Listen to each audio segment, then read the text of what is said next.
Hello everyone. Today we are going to talk about configuration of electron in an atom. All of us have done it in ninth standard, that is by using 2n square rule. This 2n square rule have given you an idea that how many electrons can accommodate in a particular shell, maximum electrons.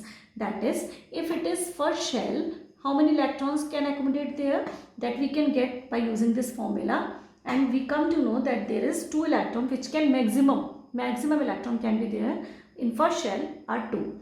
If it is about second shell, 2 into 2 square it becomes, and this makes you 8. It gives you 8. That means there must be maximum 8 electrons in a second shell. So this gives us an idea that how many maximum electron can accommodate in a particular shell.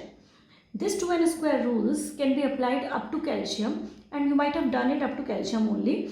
So in this video we are going to go in detail. We are going to talk in detail about the electronic configuration using orbital concept also. Here, just first of all, you have to understand one thing, that what we have learnt in the 9th standard in Bohr's model of atom, that is there is a nucleus at the center and electrons are revolving around the nucleus in certain path. These certain paths were called as energy levels or shells. These were named as energy levels just because they belong to certain amount of energy, and the filling of electron takes place from the lower shell to the higher shell. Here we told you that the electrons which are present in that particular shell belong to that particular energy. Here they just relate with that energy. One thing is that which you have to understand here is that these electrons which are found in that particular shell does not roam randomly in that particular shell. Actually, they are roaming in a particular areas in that particular shell. These particular areas where these electrons in that particular shell are found, these areas are called orbitals. And we have got 4 kind of orbitals in chemistry, that is S, P, D and F. You might have heard about these S, P, D and F. These are like houses of the electron where maximum probability of finding of electrons is there. As we know that electrons are belonging to certain amount of energy, these orbitals are also belong to certain amount of energy, and the energy of these orbital increases in this manner. This means S belongs to the least energy and F belongs to the maximum energies. Just I have compared it with the house of the electron. One more thing I want to add here, that is, just like our houses have, some of the houses have 1 room or 3 room or 5 room or 7 room, these orbitals are also containing some lobes in it. That is, if it contains 1 lobe, it is S orbital. If your orbital contains 3 lobes, it is P orbital. D orbital contains 5 lobes and F orbital contains 7 lobes. So these orbitals basically differing from each other in their shapes as well as in their energy. So these are absolutely different from each other. One more thing I have to add here, that is, rule is that 1 lobe of that orbital can consist only 2 electrons. Maximum 2 electrons can be present in that particular lobe. And according to this rule, S can have 2 electrons, P can have 2 into multiplied by 3 because the 3 lobes are there. So it can have 3 multiplied by 2, 6 electrons maximum may be present in P orbitals. D orbitals can have 5 multiplied by 2, that is 10 electron maximum, and F orbital can have 7 multiplied by 2, that is 14 electron, that is maximum. So these are the number of electrons, these are the number of maximum number of electrons which can accommodate in that particular orbital. And one more thing I have to add here, that is the basic rule of filling the electron in a particular shell, that will be depending upon the energy involved there. Lower energy shells are filled first and higher energy shells will be filled later on. That is, we have to fill the electrons in increasing order of their energies. Okay students, now we know about the orbitals and we now recognize very easily that these are S, P, D and F orbitals, and we can have 2 electron in S, 6 electron in P, D, 10 electron in D and 14 electron in F orbitals maximum.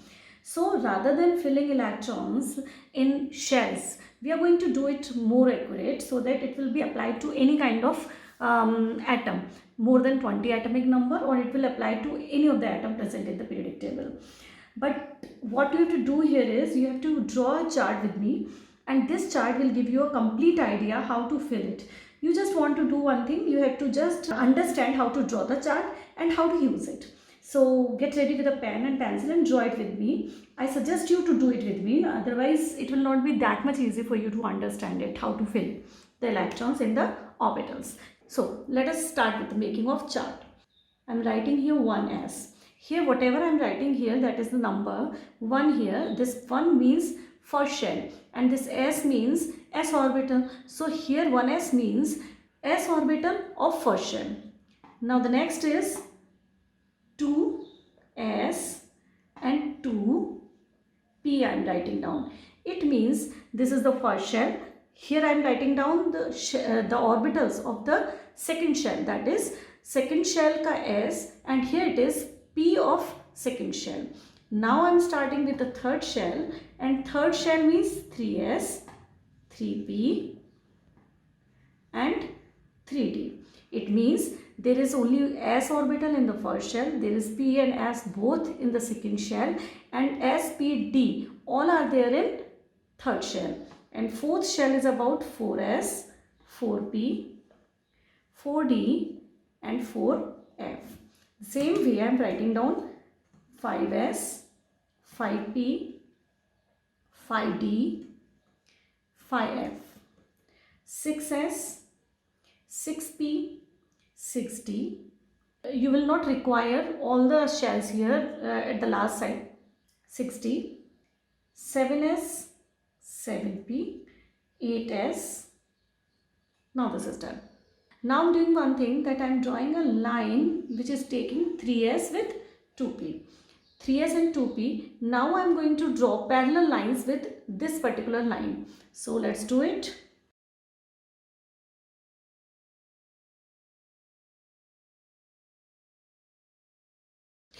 This is what we have to draw here. Now one more thing, we have to make this in arrow form. So I am using head of the arrow at the downside. It means we are going to start filling the electrons from here, because this is 1s, and the energy of the 1s, 1 means first shell and s means s orbital, and first shell ka s orbital will be consisting of least energy. It will be belonging to the least energy. So we will be filling the electrons in increasing order of their energies here. So this is what we are going to fill from here, and we will connect this head of the arrow with the tail of the another arrow, next arrow. Head of the arrow with the tail of the another arrow. Same way we will be doing this for all the lines. I hope all of you have done it with me. Now I am going to start with the filling of electrons by taking an example of sodium.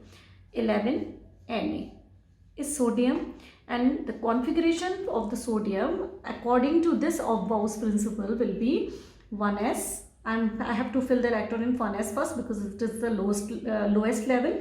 So I am filling it in 1s. How many electrons can be there present maximum there?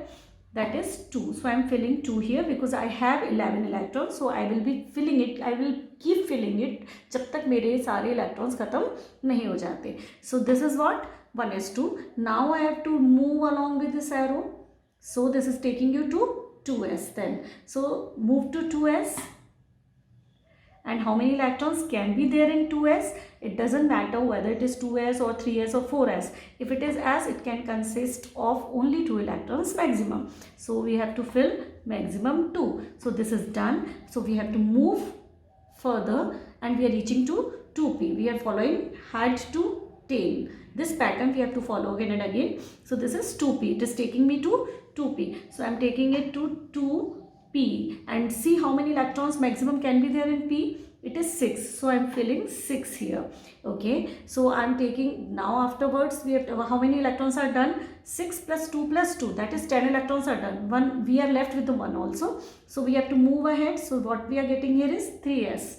So this is 3s. How many electrons were left behind? Left 1. So I am filling it as 1. So this is done with the electronic configuration of sodium in orbital level. So this is configuration of sodium. Now just check it. First shell, 1 means first shell, second shell combinedly, both are there in the second, and this is third shell. So let us compare it with the configuration which we have done in 9th standard. How many electrons are there in S? 2. So in first shell there are 2 electrons. 6 plus 2, both are in the second shell. So this is 6 plus 2, 8 electrons, and in the last shell there is 1. So the configuration which we have done in 9th standard, that was also correct, but this is in the elaborated way. This is in the more detailed way. So this is going to work for you for all kind of atoms, whether you have done it before or not. Now let us take one more example of it, and that is, I am taking example of calcium. So this is 20 and Ca. So let's start with the same in the same way. 1s2, move to 2s, 2s2, move with 2p2 or 2p6. Okay, now 10 are done, 10 are left. Then 3s, so this is 3s2, then 3p, so this is 3p6. Then I have to go for 4s, so this is 4s. Now 4s means I have to count the number of electrons, how many are done. So this is 2 plus 2, 4, 6, 10, 10 plus 6, 16, then 18, and we have 2 left out. So this is 4s2. Let's compare it with the configuration which we have done according to 2n square rule. First shell, 2 electrons.